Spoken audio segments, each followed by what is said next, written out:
Bien, Shalom familia, gracias por darme la oportunidad de poder entrar a través de sus computadores. Este que le habla el pastor José Vargas de la congregación Yeshua Ner Tamí. Hoy estamos aquí para traer una pequeña cápsula de las esferas que estamos estudiando de la metodología de nuestro maestro y Moré Rico Cortés, al cual agradezco la oportunidad que me concede de poder de traer estas pequeñas cápsulas de los diferentes temas de esta metodología y de la escalera educativa. Yo les invito a todos que se suscriban a Tesoros del Templo para que obtengan más información y ahí están los diferentes estudios de los diferentes maestros, también en Roca Eterna. Mi congregación, Yeshua Netamí, mi pastora, la doctora Nereida Romero, y también del Moré Rico Cortés, el pastor Suarte, también que a todos los demás maestros que han traído en esta semana eh, diferentes tipos de mensajes, de estudios de las diferentes esferas. Así que agradecemos al Padre Eterno por esta gran oportunidad y hoy nosotros vamos a estar hablando de la esfera de la metodología. eh, que tiene que ver con el orden y caos. Orden y caos, esa es la metodología, la esfera en la cual que vamos a estar hablando en el día de hoy. Recuerden que esta semana estamos estudiando la parashá Shemini. Shemini lo que quiere decir es octavo. Y esta parashá comprende del libro del Levítico, Vayikra, capítulo 9 del verso 1 al capítulo 11 verso 47, y la Haftará, que es la que vamos a estar tocando el tema de caos y orden, es segundo de Samuel del capítulo 6 los versos del 1 al capítulo 7 verso 17, y los escritos del primer siglo, el Mateo capítulo 3 verso 11 y 17, Hechos capítulo 10 los versos del 9 al 22 y 34 y 35. También vamos a estar cada maestro tocando todas las diferentes esferas. Esta es la metodología de nuestro maestro y Moré Rico Cortés, donde están estudiando lo que es convenio, lo que es justicia y bondad, honor y vergüenza, nueva creación, caos y orden y espacio sagrado. Y la escalera educativa para poder entender el texto bíblico, qué es lo que nos quiere traer cada escritor a través de cada historia, de cada verso. Tenemos que también aprender lo que es arqueología bíblica, contexto cultural, contexto histórico, contexto geográfico, contexto del templo, contexto del libro o carta o contexto del capítulo, hasta entender lo que es el texto bíblico. Así que gracias por esta gran oportunidad y vamos a estar hablando sobre, como dije al principio, lo que es caos y orden. Caos y orden. Antes que nada, quiero agradecer al Moré Rico Cortés y a la Moral Lisa Velázquez por la información que ellos me proveyeron para ayudarme a poder desarrollar estos diferentes temas. Estoy muy agradecido. Créanme que cada vez que nos vamos entrando en este mundo de estas esferas, cada vez aprendemos y conocemos lo que el Eterno quiere enseñarnos a través de su Torah. Recuerden que Yeshua dijo: conoceréis la verdad y la verdad os hará libre. ¿Cómo la conocemos? Cuando estudiamos y validamos toda información que se nos provee por medio de los maestros. Así que esta semana, como dije, vamos a estar tocando la Haftará de Shemini octavo, de capítulo 6 de 2 de Samuel, los versos del 1 al capítulo 17, verso orden. Pero para eso tenemos que ir un poco a lo que es entender lo que es orden y caos en esta esfera. Orden cósmico. Cosmos, su origen etimológico se deriva del griego, exactamente del verbo cosmen, que puede también traducirse como ordenar. Cosmo es un término latino que procede de un vocablo griego y que se utiliza para nombrar al conjunto de todas las cosas creadas. El concepto puede también utilizarse para referirse a un sistema ordenado o oponiéndose a la noción del caos, el universo visto como un todo del bien ordenado.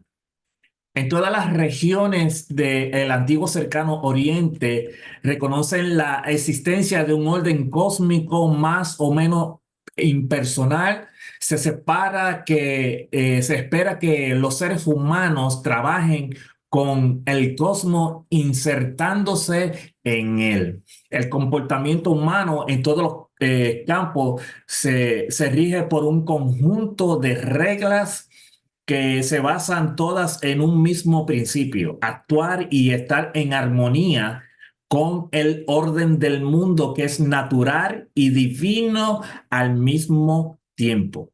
Entonces, la idea de las civilizaciones del antiguo cercano oriente, caos, orden, se extiende mucho a lo largo de la historia. Todos sus relatos de origen giran en torno a la derrota del caos o el surgimiento del caos. En el entorno cognitivo del antiguo cercano oriente, los dioses se ven envueltos en conflictos bajo una variedad de circunstancias y en varios niveles, entre ellos a nivel individual o corporativo, con entidades o no entidades que representan una amenaza o con humanos. Su cultura está plasmada de historias acerca del dominio del caos en el microcósmico, que intenta luchar por el orden para resistir el caos que encarna entidades individuales. Solo la obediencia persistente y la rebelión abierta pueden entonces proporcionar una razón para que el creador abandone o destruya el mundo. En situación se expresa en los mitos de un gran diluvio o algunas otras formas de destrucción enviadas como castigo.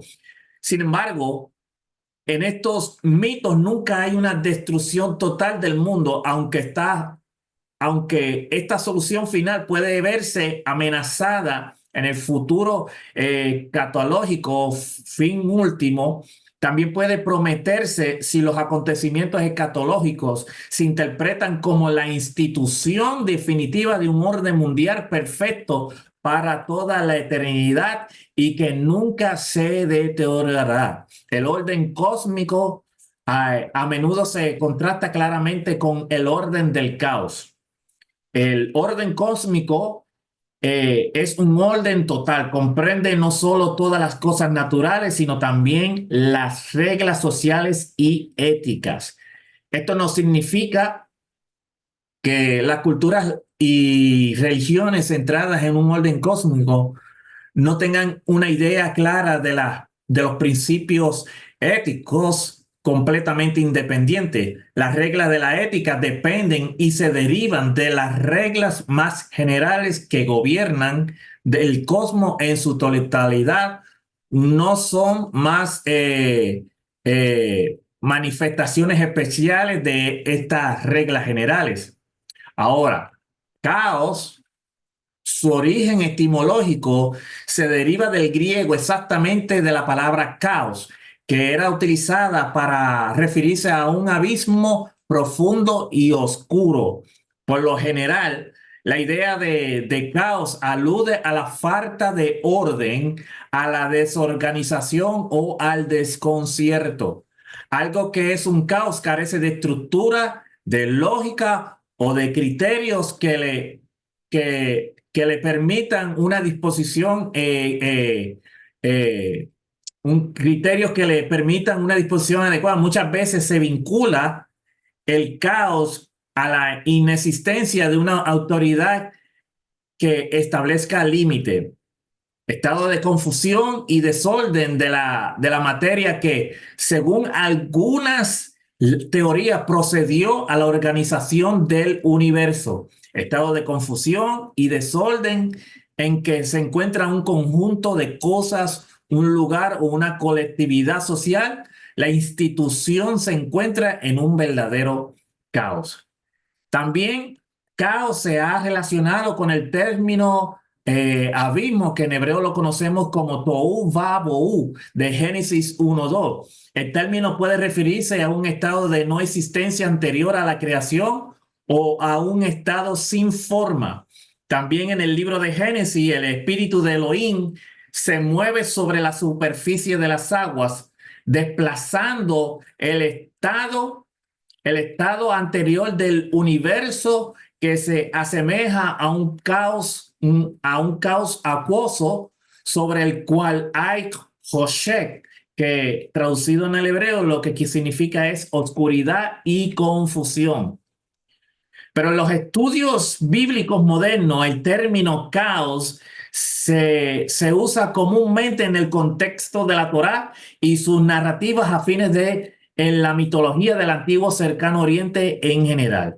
Entonces, el cosmos es el templo de Elohim y que el templo terrenal es un microcósmico. Por ejemplo, en Génesis 1:11 habla del orden, de la función del espacio sagrado, la presencia de la paz pasa al desorden, caos, juicio. Y en Revelación o Apocalipsis, o en el hebreo se le conoce como Higalut, capítulo 1 al verso 22, dice, tiene que ver con el caos, con el desorden, juicio, orden, función, paz, espacio sagrado, porque allí dice que todo será renovado. Entonces, los espacios sagrados son el templo, tabernáculo con todo su mobiliario. Israel en obediencia se convierte en un templo. Las fiestas del Eterno, que son los Moedim, el Shabbat, Jerusalén, donde Hashem puso su nombre, la nueva Jerusalén, donde Él morará con nosotros, así como lo ha prometido siempre a través de su Torah. Entonces, en esta semana, en la Haftarah Shemini de 2 Samuel, capítulo 6, los versos 1 al 7, capítulo 7 al verso 17, vemos allí que Usa, hijo de Abinadab, levita de familia de Merari, junto con Ayod, su hermano, conducían el carruaje que transportaba el arca del pacto desde su casa, la cual había estado por 20 años. Cuando David quiso llevarla a Jerusalén, ellos hicieron un carro para transportarla, y cuando los toros que tiraban del carruaje casi lo volcaron. Usa, vemos que alargó su mano y sujetó el arca, por lo que el Eterno le dio muerte en el acto. Entonces, David, al ver lo que aconteció allí, le llamó a aquel lugar Pérez Usa, por el quebrantamiento de Usa, y eso está en 2 Samuel capítulo 6, los versos del 3 al 8, y Primera Crónica capítulo 13, el 7 a 11, que vemos allí también que David vuelve a tratar de llevar el arca según la orden, el mandato que Hashem le había dado a en los tiempos de Moisés. Entonces, a pesar de la posible buena intención de Usa de evitar que cayese el arca, lo que hizo se juzgó como un acto irreverente, y eso está en el verso 7 de 2 Samuel 6. La razón es que hubo desobediencia deliberada. El Eterno había ordenado un mandato conocido por todo el pueblo de Israel. Indicaba que aquel que lo infringiese recibiría la pena de muerte. Y eso está en Números capítulo 4, los versos 15, 19 y 20. Si las personas autorizadas, los levitas queatitas, hubiesen llevado el arca con los varas sobre sus hombros, tal como Elohim había mandado, no se había provocado la cólera de Hashem. En Éxodo 25, 13 y 14, allí está la orden, y también en Números capítulo 7, los versos 9. Ahora, tenemos que entender algo. ¿Qué es la usurpación de funciones? La usurpación de funciones se refiere a conductas delictivas que implican el ejercicio indebido de funciones sin la debida autorización. Estos actos se consideraban una forma de falsedad personal y se castigaba de acuerdo con la legislación vigente. En la usurpación de funciones para tipificar el delito se toman en cuenta dos factores. Número uno, la acción típica, que este delito solo puede ser cometido por personas que no sean parte de las funciones públicas usurpadas o por autoridades y funcionarios cuando realizan funciones fuera de su jurisdicción o después de cesar en su cargo. El elemento número dos es elemento subjetivo. El autor del delito debe tener la intención de asumir funciones públicas, ya sea expresándose verbalmente o mediante actos que puedan engañar a otra persona. Y esto debe hacerse con pleno conocimiento de la ilegibilidad de su conducta y con la voluntad de llevarlo a cabo. Cuando una persona usurpa la posición de otro, mis amados, se tiene que tomar un juicio. Si el usurpador alega que tiene derecho a ocupar esta posición, que eso lo vamos a ver más tarde en la parashá de Coré, un juicio y el juez se presentan o el juez toma la decisión. En el caso de Usa, Adonai emitió juicio dictando sentencia por Aarón y sus descendientes. Ahora, la legalidad bíblica referente al espacio sagrado, lo que conocemos como sancta, si usted quiere saber toda esta información, hermano, le recomiendo que, vuelvo y repito, vaya a Tesoros del Templo y a teshuva.tv. En Números capítulo 18, los versos 1 al 18, el Eterno le dijo a Aarón: tú y tus hijos y la línea familiar de tu padre serán responsables por cualquier cosa que va a llamar en el lugar Kadosh, en el Mishkan.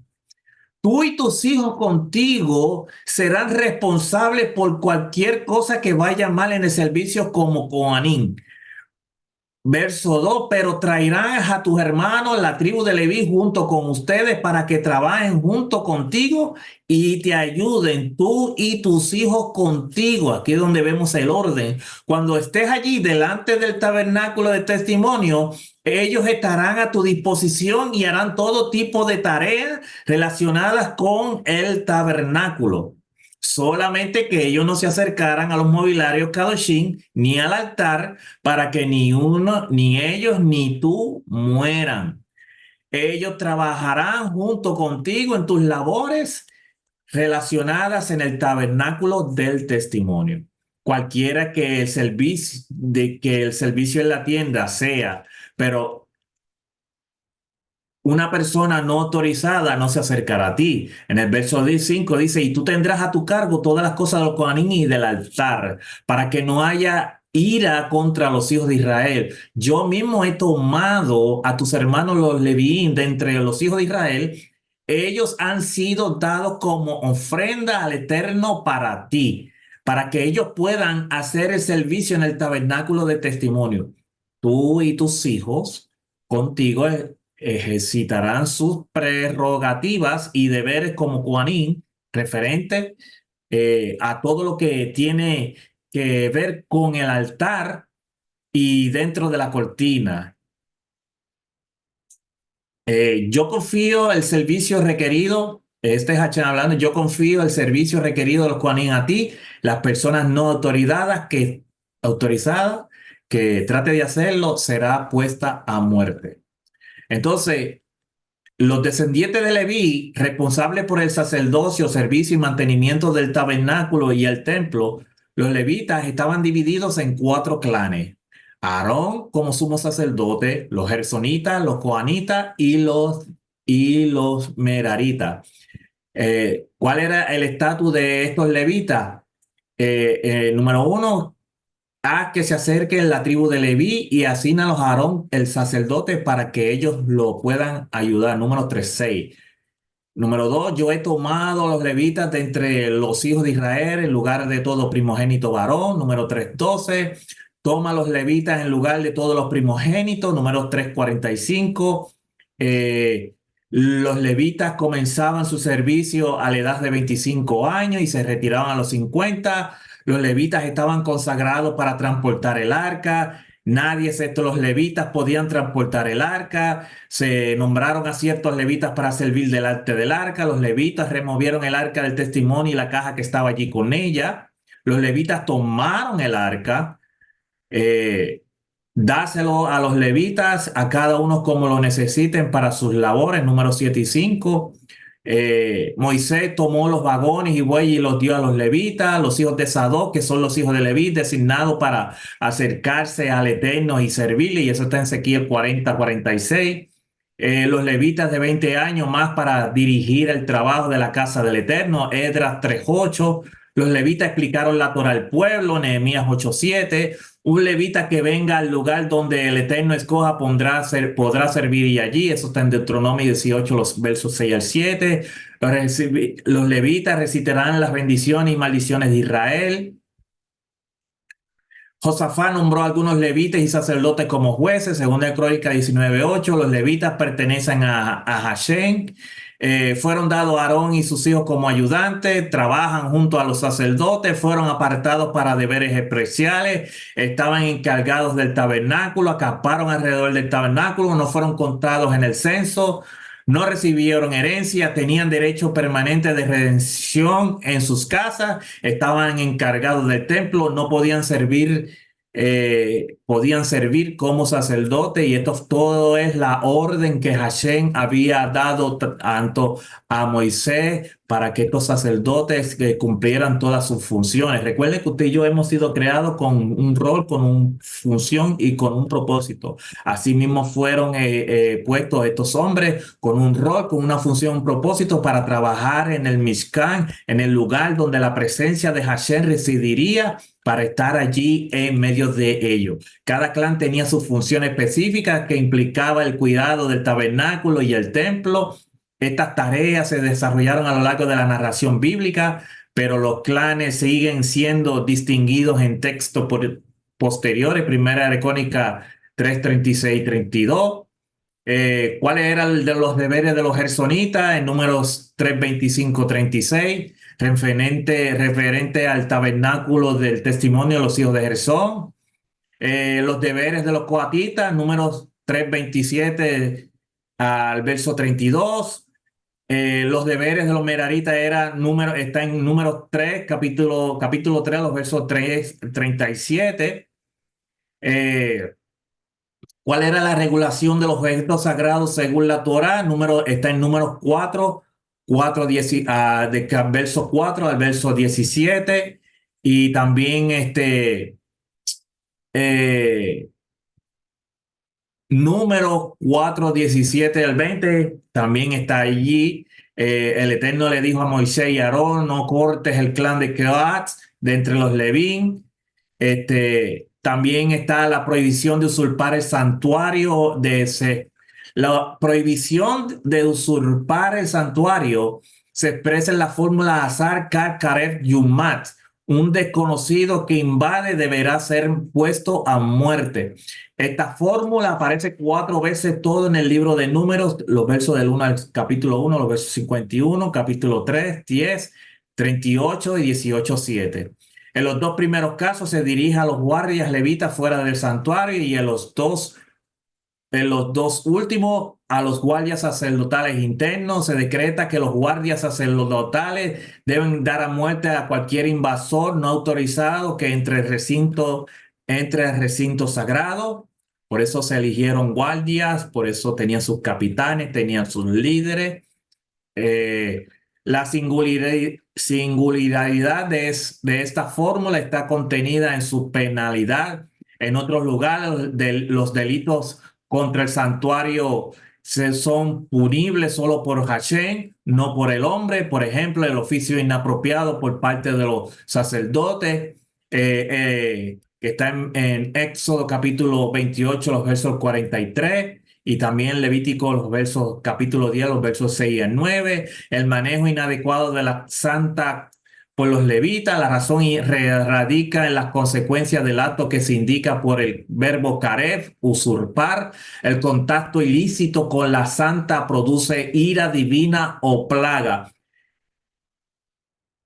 También está que no solo es susceptible de herir con ella a los pecadores, sino que afecta a toda la comunidad. Es por ello que el establecimiento de los guardias sagrados es a menudo junto con la cláusula motivo, que la ira dejará de golpear a los hijos de Israel. Por tanto, es crucial que el intruso se detenga antes de que lleve a cabo su invasión prevista para que no se activen las consecuencias mortales. Los guardias del santuario debían eliminar al criminal antes de que Hashem lo eliminara a todos los demás. El derecho de matar con el que está facultado la guardia de seguridad en el santuario no debía confundirse con la categoría legal de la pena capital por el que se establece la muerte como pago solo por un crimen en particular. La acción de los guardias no tenía nada que ver con la justicia en la categoría correcta para describir su función. Se remonta a los fines de la raíz de su vigilancia, Mishmeret, como una categoría militar. El invasor, aunque fuese un israelita, era el enemigo con el poder de causar la muerte de todo Israel, ya que se decidió usurpar la palabra no le disuarán. De hecho, discutir solo aumentaba el peligro. Debía ser puesto a muerte de inmediato. Sin embargo, ¿qué pasaba si los guardias no cumplían con su responsabilidad y la invasión se llevaba a cabo? Tenían toda la comunidad de Israel que exponerse a la ira de Hashem sin límite. A pesar de las observaciones anteriores, la respuesta es no. Solo los guardias llevaban el peso de la ira divina. Y esta enseñanza revolucionaria de esta restricción autoimpuesta sin precedente de los poderes de Hashem, pero solo los sacerdotes pueden ser responsables de usurpación cometida por compañeros sacerdotes, es decir, si los sacerdotes, aquellos están inhabilitados con defecto, como dice en Levítico capítulo 21, los versos 23. Ejemplo, ¿cuáles son los ejemplos de usurpación a la santa en las escrituras? Los hijos de Israel adorando el becerro de oro, los hijos de Aarón entrando en el lugar santo sin haber sido llamados, Coré usurpando la autoridad del Eterno a desafiar a Moisés y Aarón, Pinja mató a Conri y a Sinri por haber profanado a la santa con ritos de idolatría, Acán tras la batalla de Ai por tomar el botín que fue declarado en Jerem por el Eterno, que es, Jerem es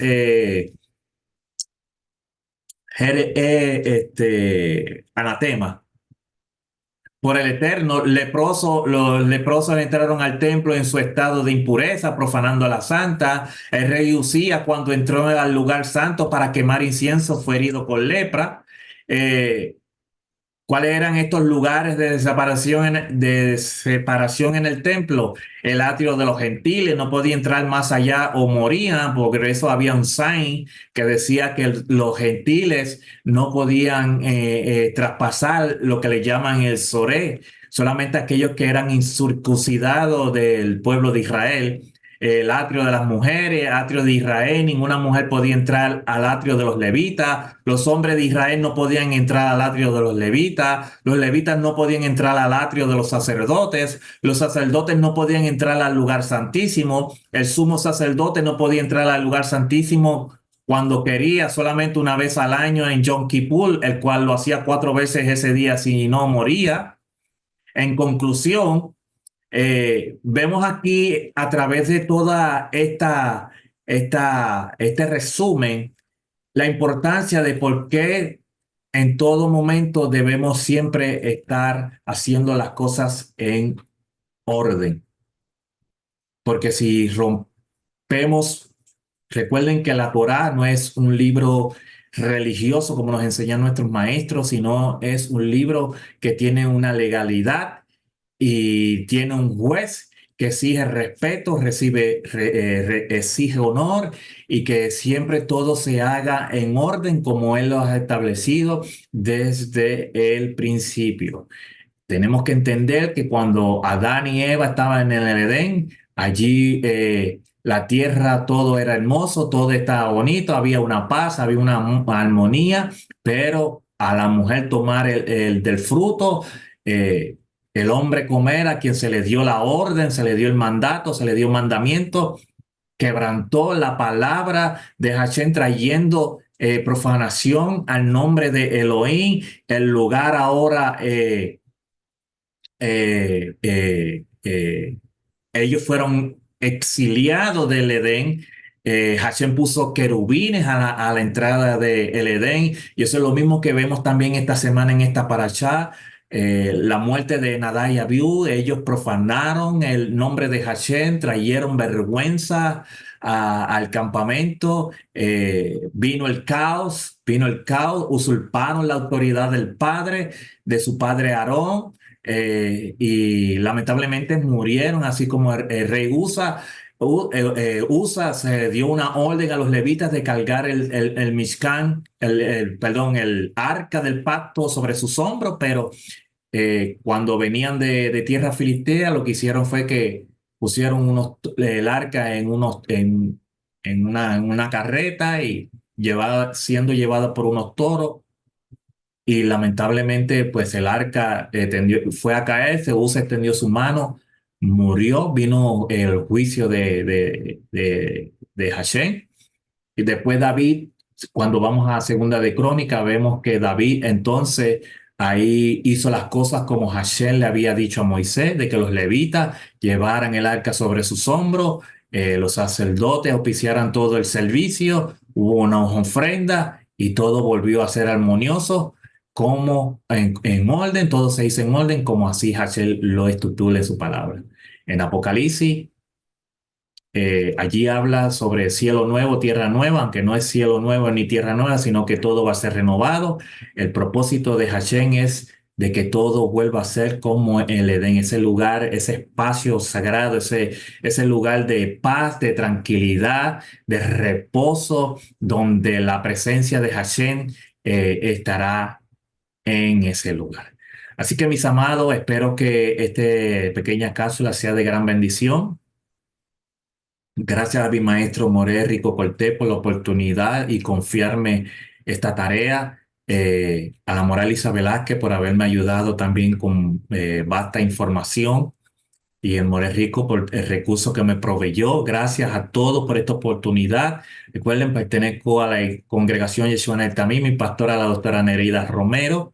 Eh, eh, y espero que esto pueda ayudar para seguir creciendo en el estudio bíblico. Recuerde, no me crea a mí, como dice mi maestro, sino valide la información.